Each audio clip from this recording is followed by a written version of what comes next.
اعوذ باللہ من الشیطان الرجیم بسم اللہ الرحمن الرحیم قاتل الذین لا یؤمنون باللہ ولا بالیوم الآخر ولا یحرمون ما حرم اللہ ورسولہ ولا یدینون دین الحق من الذین اوتوا الکتاب حتی یعطوا الجزیۃ عن ید وہم صاغرون۔ یہ آیت بھی فلسفہ دین کے اعتبار سے بہت اہم ہے۔ جنگ کرو ان لوگوں سے جو نہ ایمان رکھتے ہیں اللہ پر نہ یوم آخر پر، جو حرام نہیں ٹھہراتے جس کو اللہ اور اس کے رسول نے حرام ٹھہرایا، اور نہ قبول کرتے ہیں دین حق کی تابع داری من الذین اوتوا الکتاب، ان لوگوں میں سے کہ جن کو کتاب دی گئی تھی، حتی یعطوا الجزیۃ عن ید وہم صاغرون، یہاں تک کہ وہ اپنے ہاتھ سے جزیہ پیش کریں اور چھوٹے ہو جائیں، نیچے رہیں، تابع ہو جائیں۔ یہ فرق ہے جو کیا گیا ہے۔ مشرکین عرب کے لیے تو کوئی آپشن نہیں تھا، یا ایمان لاؤ یا گردن مار دی جائے گی، اس لیے کہ ان میں سے تھے حضور صلی اللہ علیہ وسلم، ان پر اتمام حجت بدرجہ آخر ہو گیا۔ لیکن یہ کہ باقی لوگوں کے لیے، نصارہ اور یہود کے لیے بھی، اور اسی کے تابع بقیہ پوری نوع انسانی ہے، تمام انسان، پھر فارس کے لوگ تھے یا ہندوستان کے لوگ تھے یا اور تھے، ان سب کے لیے قانون یہی رہا ہے۔ کسی کے لیے یہ چیلنج نہیں ہے کہ تم یا ایمان لاؤ یا قتل کر دیے جاؤ گے، اس کے بعد کسی کے لیے نہیں۔ یہ خاص وقت تھا اس قوم کے لیے اس عذاب کا کہ جس قوم نے ایک رسول کی دعوت کو رد کیا تھا۔ اب اس کے بعد کوئی رسول ہے بھی نہیں، موجود نہیں ہے، بنفس نفیس تو موجود نہیں ہے، معنوی طور پر ہے، وہ واقعتاً جو ہے مادی طور پر تو نہیں ہے۔ اس حوالے سے اب بقیہ پوری نوع انسانی کا معاملہ کیا ہے؟ ان کے سامنے یہ ہے کہ قتال ان سے بھی کیا جائے گا، جنگ ان سے بھی کی جائے گی، یہاں تک کہ وہ تابع ہو جائیں، اللہ کے دین کی بالادستی کو قبول کر لیں، لیکن اس کے نیچے وہ یہودی رہیں، وہ مجوسی رہیں، وہ ہندو رہیں، وہ سکھ رہیں، وہ پارسی رہیں، وہ جو بھی چاہے رہیں، انڈیویجول کو کسی کو اسلام لانے پہ مجبور نہیں کیا جائے گا، اور یہ نہیں ہوگا کہ گردن اڑا دی جائے گی یا اسلام لاؤ۔ وہ معاملہ تھا مشرکین عرب کے لیے۔ یہ جو زمین و آسمان کا فرق، اس کو اچھی طرح سمجھ لیجئے۔ یہی وجہ ہے کہ پھر جب دور صحابہ میں اور دور خلافت راشدہ میں فوجیں نکلی ہیں صحابہ کی، تو 3 آپشنز دیتے تھے وہ۔ ایمان لے آؤ، تم ہمارے برابر کے ہو جاؤ گے، تمہارے حقوق ہمارے حقوق برابر، ہم یہ بھی نہیں کہیں گے ہم سینئر ہیں تم جونیئر ہو، تمہارے حق کم ہو، برابر، بالکل برابر۔ اگر ایمان نہیں لاتے، تابع داری اختیار کرو، جزیہ دو، اور اسلامی ریاست کی بالادستی قبول کرو، پھر تم یہودی رہو، مجوسی رہو، عیسائی رہو، نصرانی رہو، جو چاہو رہو، ہندو رہو، بدھ مت کے رہو، جو چاہو رہو۔ اگر یہ بھی نہیں گوارا، گویا کہ تم باطل کے نظام کو قائم رکھنا چاہتے ہو، تو پھر تیسرا آلٹرنیٹو، تلوار آئے گی میرے اور ہمارے تمہارے درمیان فیصلہ کرے گی، آ جاؤ میدان جنگ میں۔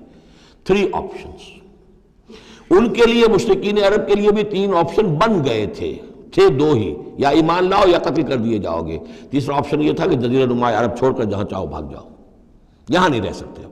لیکن یہ اس میں امپلائڈ تھا نہیں، کلیئر نہیں تھا، اسپیلٹ آؤٹ نہیں تھا، لیکن ان کے لیے یہ دوسرا آپشن تھا۔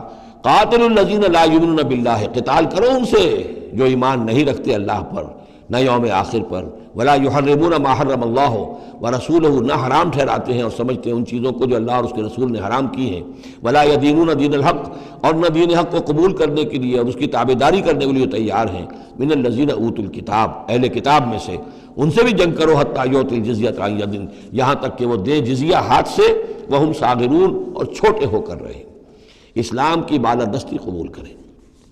صدق اللہ العظیم۔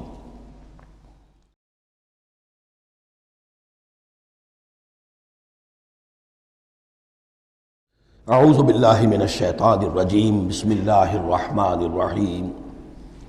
وقالت الیہود عزیر ابن اللہ، اور یہودیوں نے یہ اعتقاد گھڑ لیا تھا کہ عزیر اللہ کے بیٹے ہیں۔ وقالت النصارى المسیح ابن اللہ، اور نصارہ نے یہ عقیدہ گھڑ لیا کہ مسیح اللہ کے بیٹے ہیں۔ ذالک قولہم بافواہہم، یہ ان کی منہ سے باتیں ہیں جو نکلی ہیں، ان کی کوئی حقیقت نہیں ہے۔ یضاہرون قول الذین کفروا من قبل، یہ ریس کر رہے ہیں، نقل کر رہے ہیں ان لوگوں کی باتوں کی کہ جو ان سے پہلے جنہوں نے کفر کیا تھا۔ یہ میں اشارہ کر چکا تھا کہ متھرائزم یہ ایک مذہب تھا پرانا، اور خاص طور پر مصر اس کا بہت بڑا مرکز تھا۔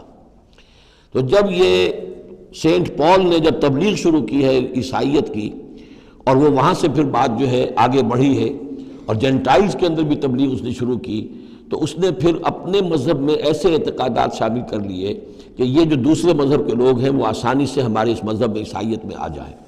تو جو تثلیث مصر میں پہلے سے موجود تھی اسی تثلیث کے نام بدل دیے۔ مصر میں تثلیث تھی God the father, Horus the son of God, and Isis the God mother. تو اللہ خدا اور ایک خدا کی ماں وہ جو آئسس دیوی یعنی اور خدا کا بیٹا، تو اللہ اور عیسیٰ اور مریم، یہ پہلی تثلیث تھی ابتدائی کی جو بنی ہے۔ God the father, Horus the son of God and Isis the God mother. تو انہوں نے ان کی نقالی کی ہے، اس نقالی میں انہوں نے یہ تثلیث ایجاد کر دی ہے۔ قاتلہم اللہ انا یوفکون، اللہ تعالیٰ انہیں قتل کرے، ہلاک کرے، یہ کہاں سے بچلائے گئے ہیں۔ اتخذوا احبارهم ورهبانهم اربابا من دون اللہ۔ دوسری جو سب سے بڑی گمراہی ہوئی عیسائیوں میں وہ یہ ہے کہ انہوں نے اپنے احبار اور رہبان کو بھی رب بنا لیا اللہ کے سوا۔ اب یہ جو ہے اس پر اعتراض کیا تھا، اعتراض نہیں سوال کیا تھا حضرت عدی ابن حاتم نے، جو مشہور ہیں حاتم طائی، بہت بڑے جو سخی تھے، وہ تو خیر فوت ہو چکے تھے حضور کی بعثت سے قبل، اور وہ عیسائی تھے، ان کے بیٹے تھے یہ عدی ابن حاتم، یہ ایمان لے آئے۔ لیکن ایک روز انہوں نے حضور سے پھر یہ کہا کہ حضور یہ بات کچھ سمجھ میں نہیں آئی، قرآن کہتا ہے کہ ہم نے بحیثیت عیسائی اپنے احبار اور رہبان کو اپنا خدا بنا لیا، ارباب بنا لیا، تو ایسی بات تو نہیں ہے، تو اس کا مفہوم کیا ہے؟ تو آپ نے فرمایا کیا یہ صحیح نہیں ہے کہ جس شے کو وہ حلال کہہ دے تم حلال مان لیتے ہو، جس شے کو وہ حرام کہہ دے تم حرام مان لیتے ہو؟ کہ جی یہ تو ہے، تو یہی تو خدا بنا مان لینا ہے۔ یعنی قانون سازی کا حق اللہ کو حاصل ہے، یہاں پوپ صاحب کو پورا اختیار ہے، جو چاہے فیصلہ کر دے۔ تو 2000 سال تک تو حضرت مسیح کو سولی دینے کا الزام یہودیوں پر رہا، اب آ کر اچانک انہوں نے ایک ڈیکری، ایک فرمان کے ذریعے سے بری کر دیا، تاریخ کو بدل دیں، حرام کو حلال کر دیں، حلال کو حرام کر دیں۔ یہی ہمارے ہاں بھی ایک پوپ ہوتے ہیں، یہ جو ہمارے یہاں اسماعیلی ہیں، ان کا جو امام حاضر ہے وہ معصوم ہے، اور وہ جس چیز کو چاہے حلال کر دے، جس چیز کو چاہے حرام کر دے۔ انہوں نے بھی شریعت ساقط کی ہوئی ہے، اسماعیلیوں پر شریعت نہیں ہے۔ ایک اسماعیلی وہ ہے جو ہنزا وغیرہ میں رہتے ہیں، ان کے ہاں شریعت ہے، یہ پرانے اسماعیلی ہیں یہ جو باہر سے آ کر یہاں پر آباد ہوئے تھے۔ ایک یہ گجرات کے علاقے میں آ کر جب اسماعیلیوں نے اپنی تبلیغ کی ہے تو انہوں نے وہی کیا جو سینٹ پال نے کیا تھا، شریعت ساقط کر دی۔ اور جو ہندوؤں کا عقیدہ تھا اس کے اندر 9 اوتار تھے، 9 اوتار آ چکے ہیں دنیا میں اللہ کے، ان کا کہ حضرت علی 10ویں اوتار ہیں، 10م اوتار، وہ 10م اوتار ان کے عقیدے میں شامل ہو گیا، اور جو ان کا امام حاضر ہے اسے پورا اختیار حاصل ہے، شریعت کی جس چیز کو چاہے منسوخ کر دے، جو چیز چاہے حرام قرار دے دے، جو چیز چاہے حلال قرار دے دے، یہ ہے دین۔ تو اتخذوا احبارهم ورهبانهم، تو یہ تو گویا کہ خدا ہی بنا لیا، یہ اختیار تو خدا ہی ہے۔ اربابا من دون اللہ، انہوں نے اللہ کے سوا ان کو بھی رب بنا لیا ہے۔ والمسیح ابن مریم، اور مسیح ابن مریم کو تو پوچھتے ہیں۔ وما امروا الا لیعبدوا الہا واحدا، انہیں نہیں حکم دیا گیا تھا مگر اس بات کا کہ وہ پوجیں صرف ایک الہ کو، لا الہ الا ہوا، نہیں ہے کوئی معبود اس کے سوا، سبحانہ عما یشرکون، وہ پاک ہے اس سے کہ جو شرک یہ کر رہے ہیں۔ صدق اللہ العظیم۔